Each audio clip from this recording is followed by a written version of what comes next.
अस्सलामुअलैकुम everyone, welcome back to my channel. I hope so कि सब ठीक ठाक होंगे और अल्लाह का शुक्र है कि हम लोग भी अब बिल्कुल ठीक हैं। और ये व्लॉग जो है ये हॉस्पिटल का व्लॉग है and I hope for the best कि इसके बाद हॉस्पिटल का व्लॉग मैं शेयर ना करूं।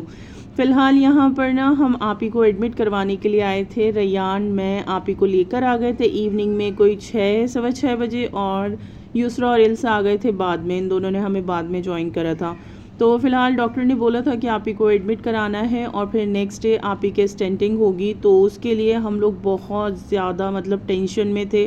बस यहाँ से आप ही को एडमिट करवा के फिर हम लोग घर जा रहे थे और हमने अटेंडेंट आप ही के पास छोड़ दिया था। और दूसरी बात ये कि घर से हॉस्पिटल का डिस्टेंस जो है वो 20-25 मिनट्स का है और फिर नेक्स्ट डे होनी थी स्टेंटिंग।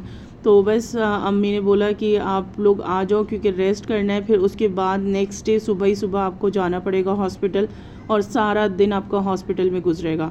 तो इस वजह से हम लोग उस टाइम पे आप ही को एडमिट करवा के उनके पास अटेंडेंट छोड़ के फिर हम लोग चले गए थे घर रेस्ट करने। The next day.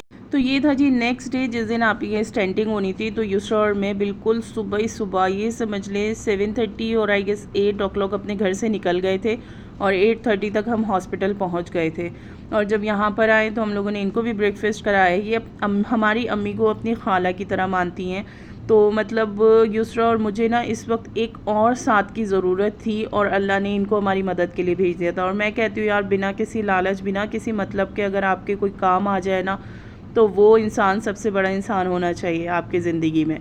तो बस यही है कि अल्लाह की तरफ से ये हमारे लिए उस वक्त बहुत बड़ी मदद थी जो कि ये रुक भी गई थी। और मैं क्या मतलब मेरी पूरी फैमिली इनके लिए काफ़ी ज़्यादा थैंकफुल है।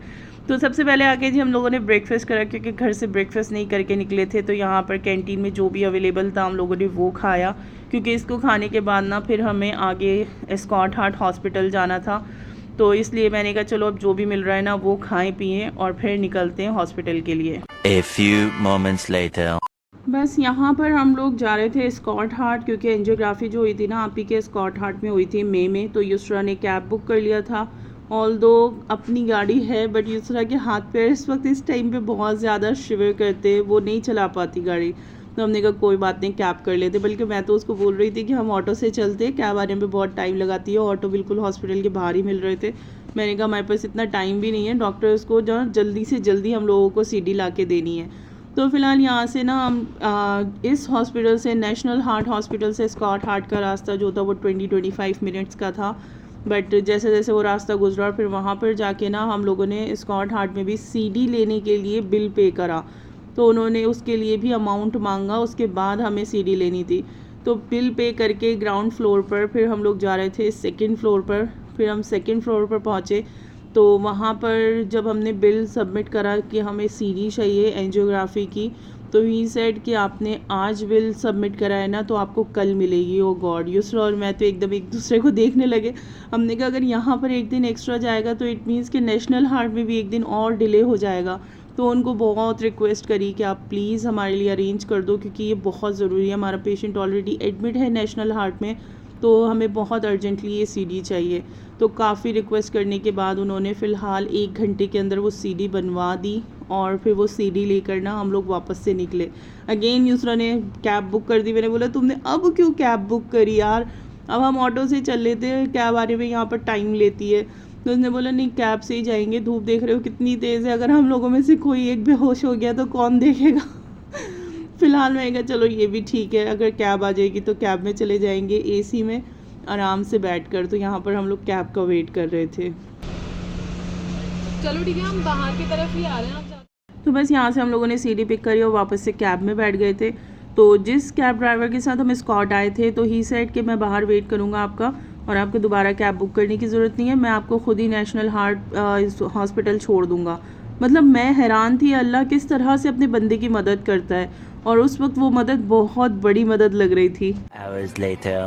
तो यूसरा ने फ़िलहाल उस ड्राइवर को फ़ोन करके बोल दिया था कि हमें भैया 15-20 मिनट नहीं बल्कि 1.5 से 2 घंटे लगेंगे, तो आप चले जाओ, आप किसी और को पिक कर सकते हो इतने टाइम में, तो बाकी ये है हम दूसरी कैब कर लेंगे। तो वो चले गए थे और यहाँ पर आके हम लोगों ने नेशनल हार्ट में आप ही की सीडी जो है वो डॉक्टर्स को हैंड ओवर कर दी थी और डॉक्टर्स चेक कर रहे थे उस सीडी को और ये मेरे ख्याल से कोई तकरीबन 11 बजे का टाइम था, 11 साढ़े 11 बज रहे थे। और फिर हम लोग आ गए थे कॉफ़ी डे में कॉफ़ी पीने के लिए।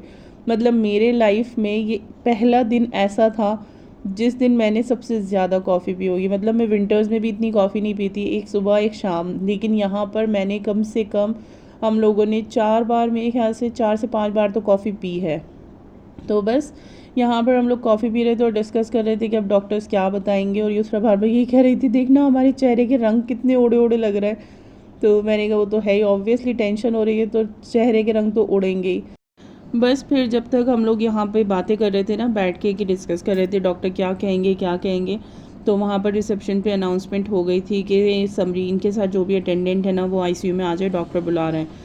तो बस डॉक्टर ने मुझे बुलाया, मतलब मैं ही गई थी, यूसरा नीचे ही थी, तो मैं गई। तो डॉक्टर ने मुझसे 2 बातें रखी थी कि पहली बात कि आपी का जो बीपी है ना वो बहुत ज़्यादा लो जा रहा है, और दूसरी बात ये कि आपी का जो दिल है वो हद से मतलब ज़्यादा ही कमज़ोर हो गया है, ईएफ उनका 35% ही काम कर रहा है। तो बस डॉक्टर ने बोला कि ये जो सिचुएशन है ना इसमें मतलब हम स्टेंटिंग नहीं कर सकते, अगर बीपी भी थोड़ा नॉर्मल होता ना तो भी हम ये स्टेप ले सकते थे। तो अब आप दोनों फटाफट डिसीजन ले लो, जो भी आपकी फैमिली से है डिस्कस कर लो कि आगे क्या करना है।